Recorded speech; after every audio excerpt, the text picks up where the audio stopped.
Bonjour à toutes et à tous et bienvenue pour cette nouvelle vidéo. Je vais déjà commencer par éclaircir un point. Si vous cherchez la vérité, il faut parfois savoir accepter que cette dernière nous dérange. Afin d'éclaircir les choses et d'avertir en début de message, je ne suis pas pro un tel ou un autre et je ne suis pas là pour ça. Je suis neutre et juste face à la situation en cours. J'effacerai tout message d'insulte, de mépris, ou qui viendrait à prouver que vous n'avez pas regardé la vidéo jusqu'au bout. Tout message correspondant à cela dans les commentaires sera effacé, mais je répondrai bien entendu aux autres. Les commentaires finiront désactivés si cela engendre trop de propos inacceptables. Maintenant que l'avertissement est terminé, nous pouvons entrer dans cette méditation. Nous allons parler des faits historiques en premier, puis nous allons parler de ce que la Bible en dit, et nous finirons en passant aussi par le Coran. Oui, j'ai bien dit le Coran. Ce message s'adresse donc à tout le monde, et son contenu n'est pas lié à la politique, mais à une réflexion sur le regard de Dieu sur ce qui se déroule.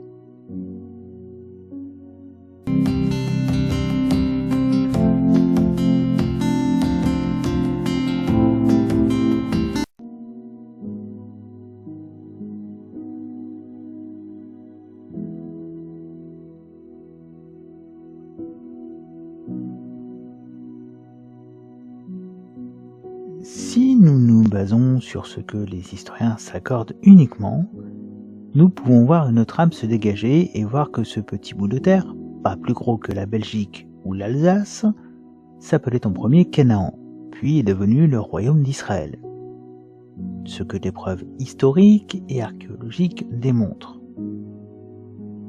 En l'an 70, la révolte de certains zélotes afin de provoquer la venue du Messie pousse à la réalisation de la prophétie de Yeshua Jésus. Et quand il fut proche, voyant la ville, il pleura sur elle en disant « Oh, si toi aussi eusses connu, au moins en cette tienne journée, les choses qui appartiennent à ta paix. Mais maintenant, elles sont cachées devant tes yeux. Car les jours viendront sur toi que tes ennemis t'environneront de tranchées. Ils t'enfermeront et t'enserreront de tous côtés, et te raseront, toi et tes enfants qui sont au-dedans de toi. Et ils ne laisseront en toi pierre sur pierre, parce que tu n'as point connu le temps de ta visitation. » En résulte la destruction du temple et de la ville de Yerushalayim, Jérusalem, par les Romains, qui, pour déclarer leur victoire, renomment le pays Palestine, afin d'en noter le caractère juif et humilier les perdants, en s'appuyant sur le nom de l'un de leurs ennemis, les Philistins. Une nouvelle diaspora s'ensuit. Après la chute de l'Empire romain, le pays devient, pendant quelques siècles, le royaume chrétien d'Orient, suite aux croisades, mais sans jamais recouvrer une autonomie politique. Nous faisons un saut dans le temps et passons 600 ans pour voir la apparition de l'islam, et vient donc la prise de Yerushalayim, Jérusalem, par ces derniers. À partir de cette période, le nom Palestine disparaît de l'histoire. Les guerres de croisade et ce qui s'ensuit nous amènent à l'Empire ottoman et sa domination sur le pays. Car personne ne semble plus utile de doter ce pays d'une autonomie politique. L'Empire ottoman en effet considère la Palestine comme une sous-préfecture dépendant d'Alep, Syrie actuelle. À la fin de la guerre 1914-1918, l'Empire ottoman est battu. Il est découpé en plusieurs parties.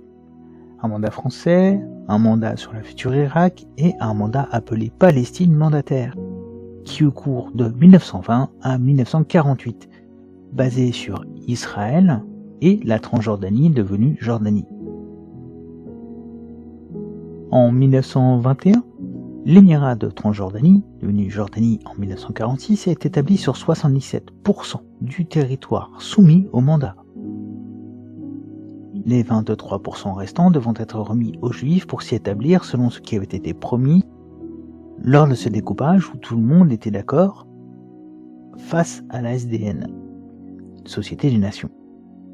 la Grande-Bretagne reçoit de la Société des Nations le mandat de créer un foyer national juif en Palestine. En 1948, la SDN, devenue ONU depuis, propose de partager les 23% restants entre les Arabes et les Hébreux juifs qui vivent sur ce territoire. Cette fois-ci, les Arabes refusent le partage, alors que celui d'avant avait été accepté. Pire, les pays arabes alentours attaquent le jour de la signature du partage par les Juifs uniquement, devant l'ONU, rappelons-le encore une fois, pour la signature. Au début de cette guerre, des choses étranges se déroulent. Les pays arabes demandent à la population de partir de chez elle, le temps de détruire les Juifs, et cette attaque ils refusent. Certains donc fuient leurs maisons, d'autres les vendent, comme la terre, car elle ne produit rien entre leurs mains. Les Juifs sont en retour chassés des pays musulmans. La terre semble se réveiller entre les mains des Israéliens, et le pays devient productif. Nous ne parlerons pas de BDS qui est la suite du boycott débuté en 1950 et qui concernait les produits palestiniens au début et non israéliens. Pourquoi ? Parce que les autochtones au moment de la création du pays d'Israël étaient les Palestiniens, juifs et arabes mélangés. Un état d'esprit gardé dans la création de l'État d'Israël qui accueille et permet de vivre en profitant des bienfaits du pays. Cela pour les Druzes, les Palestiniens arabes ou les Samaritains par exemple. Des preuves ? Le groupe politique arabe à la Knesset qui n'existerait pas s'il y avait un apartheid. Le fait qu'un juge arabe ait pu poursuivre le premier ministre du pays non plus. Mais ce que j'admire le plus, c'est que l'un des membres de Tzahal, l'armée israélienne, soit composé de chrétiens, de juifs et d'arabo-musulmans. Cela représente le pays en son entier. Une dernière pour la route. Le fait qu'Israël se soit battu pour récupérer un bédouin arabe qui vivait en Israël et qui faisait partie des otages aux mains du Hamas. Dans un état d'apartheid, il n'aurait pas été considéré comme un habitant du pays. Rajoutons que ce sont les Druzes au nord du pays qui ont demandé l'aide du pays dans lequel ils vivent contre le Hezbollah. Cela n'aurait jamais eu lieu dans un état d'apartheid où ils auraient été abandonnés à leur sort. Mais retournons sur notre ligne temporelle depuis 1948. En 1967, les pays arabes tentent à nouveau de faire tomber Israël et perdent cette fois, permettant à Israël de récupérer la Judée-Samarie, appelée depuis par la communauté internationale et prouvant son annexion par la Jordanie en 1948, Cisjordanie et la bande de Gaza. Des prises de guerre, alors que si les pays arabes n'avaient pas bougé, cela ne se serait pas produit. La zone de Judée-Samarie a un statut bien particulier, en étant tenue par les Israéliens et gérée en partie, selon certaines zones, avec accord, par les Palestiniens arabes. Je vais citer rapidement la guerre de Kippour, parce qu'elle va nous intéresser dans la partie basée sur la parole, qui s'en vient. Une guerre qui durera du 6 au 25 octobre 1973, une guerre où les Arabes tentèrent de récupérer ce qu'ils avaient perdu. Plusieurs révoltes se succéderont au fur et à mesure dans ces territoires à l'initiative des Arabes, y vivant. En 2005, il est demandé aux Juifs y résidant de laisser la bande de Gaza pleinement aux Palestiniens arabes. Ce qui est encore en cours au moment des attaques du 7 octobre 2023, il n'y a plus, depuis 2005, aucun Juif présent à Gaza. 50 ans jour pour jour après la guerre de Kippour, cela est important à relever, tout comme le fait que l'Égypte a une frontière avec Gaza que l'on mentionne que trop peu, qui est bien plus souvent fermée que celle du côté israélien, à qui l'on demande de nourrir ceux qui les attaquent. Une guerre un peu folle au final. Mais pourquoi ? Parce qu'en fait, nous assistons à une guerre qui a lieu sur le plan physique, mais aussi spirituel. Et c'est pour cela que nous allons nous rendre sur la parole, sur les textes qui parlent de cette terre si spécifique, et le peuple qui y réside selon la volonté du Créateur qui lui a donné.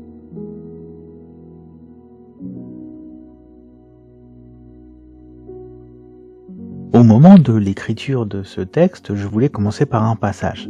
Mais un autre le devance et nous donne des informations sur la réalité de ce que nous vivons. Nous devons regarder tout cela avec les yeux du Créateur et non celui des hommes qui se laissent diriger par l'ennemi et les émotions. Or, ce sont ici les nations que l'Éternel laissa pour éprouver par elles Israël, savoir tous ceux qui n'avaient point une connaissance de toutes les guerres de Canaan, afin qu'au moins les générations des enfants d'Israël sussent et apprissent ce que c'est que la guerre, au moins ceux qui auparavant n'en avaient rien connu. Ces nations donc furent les 5 gouvernements des Philistins et tous les Cananéens, les Sidoniens et les Éviens qui habitaient dans la montagne du Liban, depuis la montagne de Baal-Hermon jusqu'à l'entrée de Hamath. Ces nations, dis-je, servirent à éprouver Israël, pour voir s'ils obéiraient au commandement de l'Éternel, lesquels il avait donnés à leur père par le moyen de Moïse. Ainsi, les enfants d'Israël habitèrent parmi les Cananéens, les Hétiens, les Amoréens, les Phéréziens, les Éviens et les Jébusiens. Ce passage nous donne la première apparition des Philistins, en termes de guerre avec Israël, que nous relierons plus tard aux Palestiniens arabes et nous verrons comment ils se relient à ces derniers dans la suite. Cette première apparition est dans le livre des Juges, avant qu'Israël n'ait un roi régnant sur eux, oubliant alors que leur véritable roi est l'Éternel, le Créateur de l'univers, qui les a sortis d'Égypte par sa main puissante et de grands prodiges. Regardons à ce que signifie le nom Philistin. Si nous prenons le mot en lui-même, nous voyons le mot immigrant ou envahisseur apparaître. Ce sont, selon la définition, les descendants de Mithraïm, l'Égypte, et cela nous le voyons en Genèse chapitre 10 verset 13.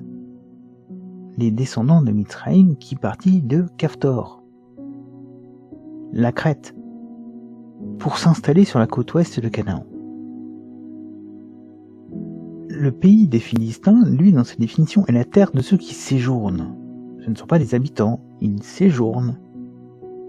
Le territoire sur la côte ouest de Canaan, donc, est considéré comme toute la contrée de la Palestine. Le territoire sur la côte ouest, pas de la rivière du Jourdain à la mer. Le mot qui vient à la base du mot philistin signifie rouler, mais rouler dans la cendre ou la poussière qui amène au deuil. Nous pouvons donc trouver quelques explications par rapport à ce que sont les Philistins et ce qu'ils devaient provoquer. Maintenant, en fouillant Internet, je vous mettrai le lien dans la description, j'ai pu trouver une réflexion menée sur ce mot et amenant à d'autres termes qui nous parlent un peu plus de ce texte. Le mot para, qui signifie porter du fruit, être fructueux, nous amène à comprendre que ce peuple se reproduit un petit peu à l'image d'Éphraïm pour avoir un grand nombre de membres. Le second mot qui lui est lié est parar, qui signifie rompre, faire échouer, casser, violer, rendre non effectif, mais aussi mettre en morceaux, briser, fendre, diviser. Tous ces mots sont reliés au fait de détruire, empêcher quelque chose, venir se mettre en opposition d'une réalisation.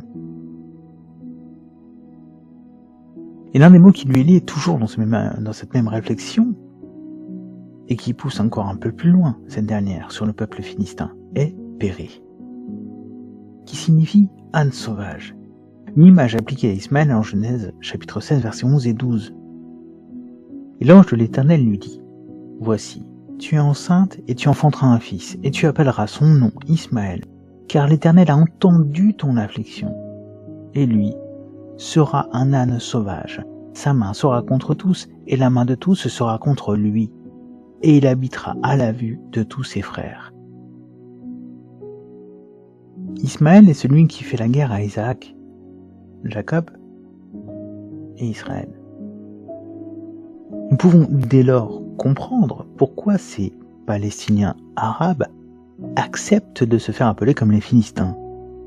Et il y a encore une autre raison que nous allons voir bientôt.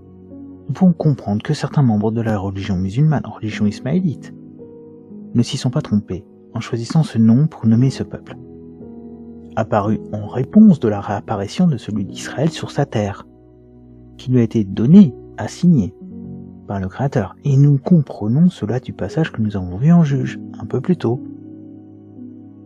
Passage avec les définitions du dictionnaire qui nous donne des informations sur ce peuple et ses intentions, ses actions, sa mentalité. En effet, en plus de renier la judéité de sa terre, il se rappelle à Israël comme un ennemi qui lui aussi renaît pour empêcher, détruire, briser, faire échouer la réalisation du retour en Eretz Israël.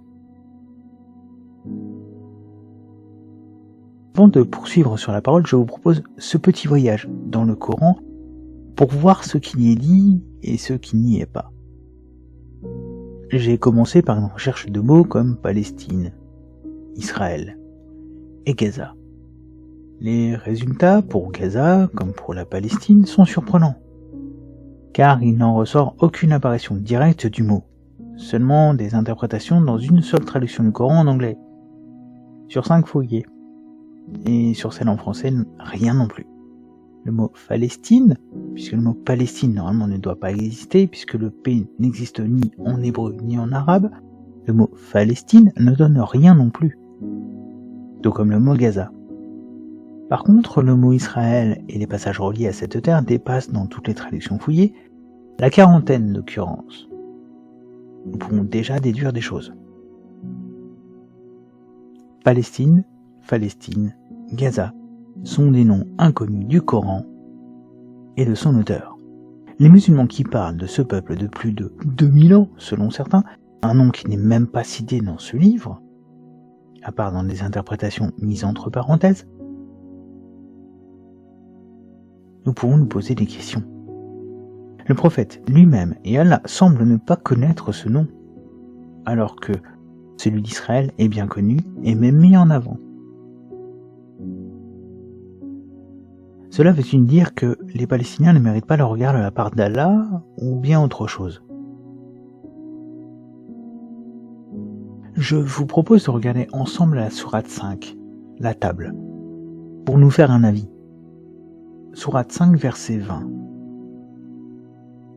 Ô mon peuple, entrez dans la terre sainte qu'Allah vous a prescrite, et ne revenez point sur vos pas en refusant de combattre, car vous retourneriez perdants. Ce passage est clair, la terre d'Israël est assignée, prescrite au peuple d'Israël. Il ne peut pas aller s'établir ailleurs. Le territoire de la rivière, le Jourdain, à la mer Méditerranée, est le leur par désignation d'Allah. Quiconque contredit cela n'est pas un musulman. Le bon juif est selon Allah celui qui vient s'installer en Israël. Et l'islam est clair, si Israël ne revient pas, il n'y a pas de Dajjal, pas d'imam Mahdi ou même de retour du Messie. Donc, quel est ce peuple qui va interdire à Allah d'appliquer son plan? Regardons le second verset qui nous présente notre situation selon le regard d'Allah avant d'aller sur celui d'Adonai dans la Bible. Sourate 5, versets 32 et 33. C'est pourquoi nous avons prescrit pour les enfants d'Israël que quiconque tuerait une personne non coupable d'un meurtre ou d'une corruption sur la terre, c'est comme s'il avait tué tous les hommes. Et quiconque lui fait don de la vie, c'est comme s'il faisait don de la vie à tous les hommes.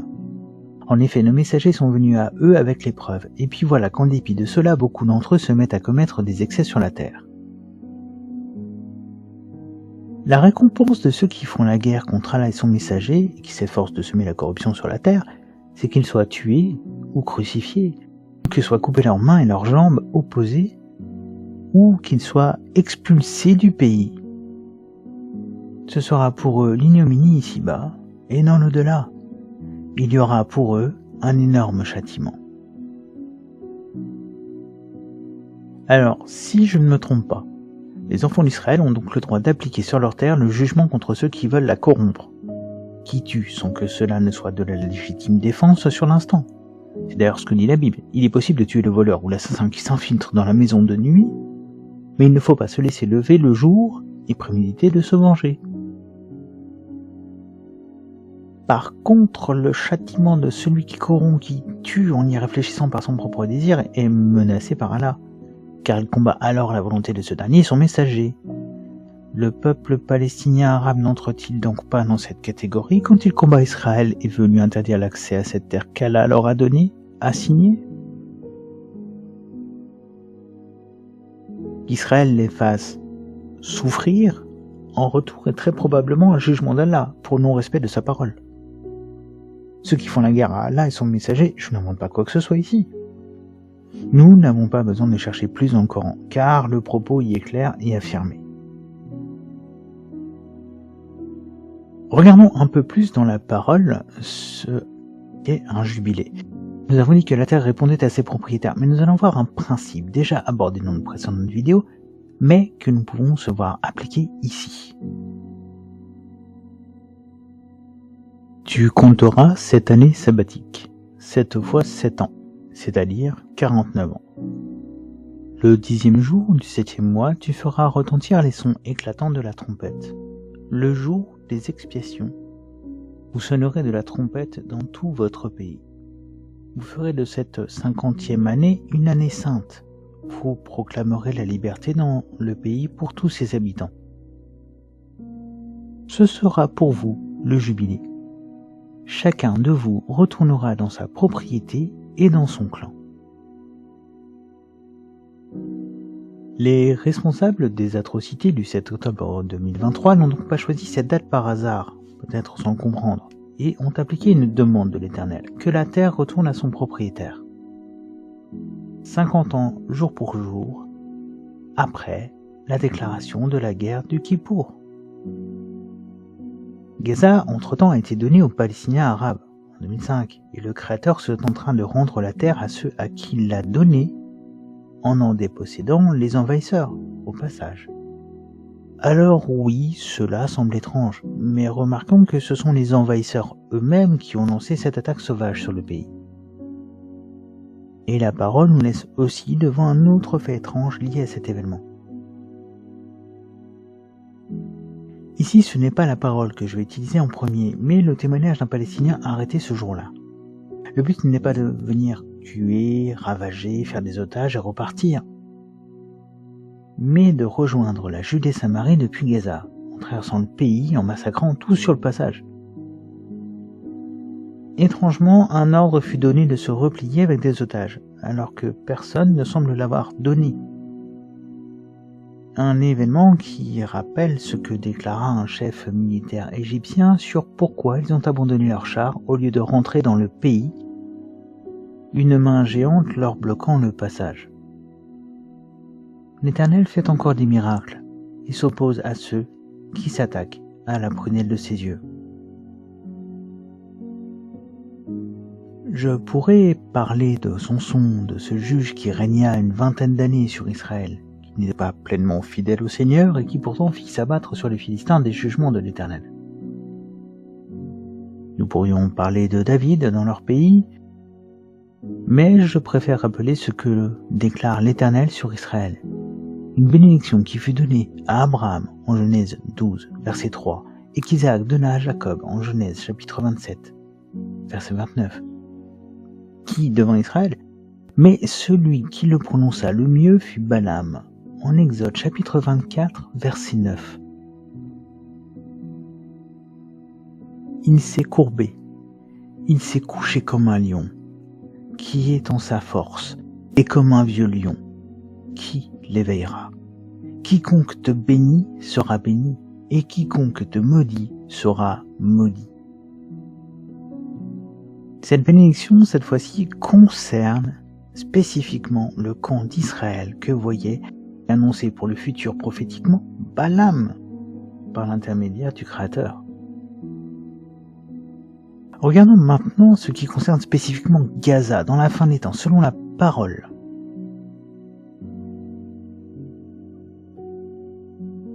Car voici, en ces jours-là et en ces temps-là auxquels je ferai retourner ceux qui ont été emmenés captifs de Juda et de Jérusalem, et qu'ils ont jeté le sort sur mon peuple, et qu'ils ont donné un enfant pour une prostituée, et ont vendu la jeune fille pour du vin qu'ils ont bu, Et qu'ai-je aussi à faire de vous, Tyr et Sidon, et de vous, toutes les limites de la Palestine? Me rendrez-vous ma récompense? Ou me voulez-vous irriter?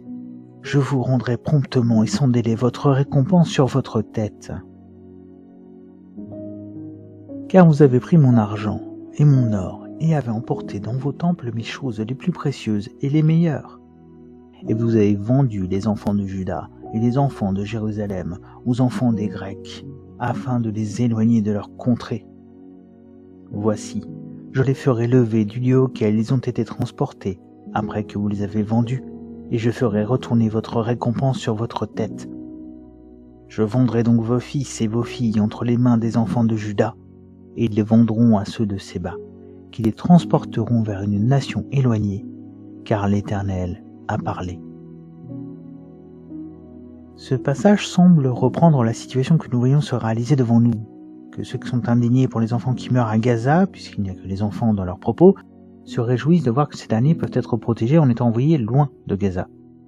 Oui, mais c'est chez eux. Déjà, pas selon le Coran, ni selon la Bible. Juste selon des gens qui refusent de partager le pays, qui désirent effacer toute trace des Juifs entre le Jourdain et la Méditerranée. Devons-nous accepter cette vision des choses? Ou bien devrions-nous être tout autant choqués, outrés de ces propos qui parlent de détruire un peuple en son entier? Examinez-vous avec soin aux nations qui n'êtes pas aimables, avant que le décret enfante et que le jour passe comme de la balle, avant que l'ardeur de la colère de l'Éternel vienne sur vous, avant que le jour de la colère de l'Éternel vienne sur vous. Vous, tous les débonnaires du pays qui faites ce qu'il leur donne, cherchez l'Éternel, cherchez la justice, cherchez la débonnaireté. Peut-être serez-vous mis en sûreté au jour de la colère de l'Éternel. Mais Gaza sera abandonné, et Askelon sera en désolation. On chassera les habitants d'Asdod en plein midi, et Écron sera arraché. Malheur aux habitants de la contrée maritime, à la nation des Kérétiens. La parole de l'Éternel est contre vous. Canaan, qui est le pays des Philistins, je te détruirai tellement que personne n'y habitera. Et la contrée maritime ne sera que cabane, que loge de bergers, et parc de brebis, et cette contrée sera pour le reste de la maison de Juda. Ils paîtront dans ces lieux-là, et le soir, ils feront leur gîte dans les maisons d'Askelon, car l'Éternel, leur Dieu, les visitera, et il ramènera leurs captifs. La fin de Gaza est prophétisée. Sommes-nous capables d'aller contre le plan du Créateur? Sommes-nous de ceux qui prétendent que Dieu n'utilise pas les hommes, et encore moins son peuple élu et qu'il a racheté, Israël? Si nous sommes à un temps comparable à celui des juges, avant l'arrivée d'un roi sur Israël et l'arrivée finale du descendant de David qui a vaincu la mort, alors il se pourrait que nous assistions à un temps semblable à celui de Samson. Samson, l'homme qui enleva les portes de Gaza sur son dos. L'homme qui tua un nombre innombrable de Philistins avec la mâchoire d'un âne. Des Philistins qui faisaient souffrir Israël. Nous pouvons ne pas croire cela, mais nous devons voir que depuis la résurrection de l'État d'Israël, l'Éternel semble avoir laissé les ennemis comme nous l'avons vu dans le passage des juges. Je ne parle pas contre l'islam, mais contre ces hommes et femmes qui forment des enfants à haïr leurs voisins, qui se sont installés dans une portion du pays et se font appeler avec un nom dont ils savent exactement la raison du choix. L'Éternel n'a pas suscité ce peuple. C'est l'ennemi qui l'a fait. Le Seigneur le tolère. Mais l'ennemi singe ce qui fut fait par le passé, et il le fait pour continuer d'arriver à atteindre son objectif, à savoir détruire Israël, et donc la promesse du Messie et du salut pour l'humanité. Quelle est donc la solution à cette guerre? Ismaël, Isaac, Jacob, Israël? Il n'y en a aucune humaine. Cela est impossible aux hommes. Mais à Dieu, cela est possible. Dans la personne de Machiar, du Messie, Yeshua, Jésus. Seul lui peut apporter la consolation à ceux qui connaissent l'esprit d'Ismaël d'avoir été chassés de la maison d'Abraham. Seul le Messie peut réconcilier les cœurs des descendants arabes et juifs. C'est pour cela que nous voyons en Israël se lever une génération d'Arabes et de Juifs qui vivent en paix ensemble, dans le pays. le Seigneur nous révélant les prémices de cette guérison surnaturelle qu'il opère dans le cœur de ceux qui cherchent la vérité. Je vous donne rendez-vous lors de la prochaine vidéo. D'ici là, n'hésitez pas à vous abonner, à laisser un commentaire ou à visiter le site internet pour lire d'anciens partages ou même télécharger les livres mis à disposition gratuitement. Que l'Éternel vous bénisse et vous garde.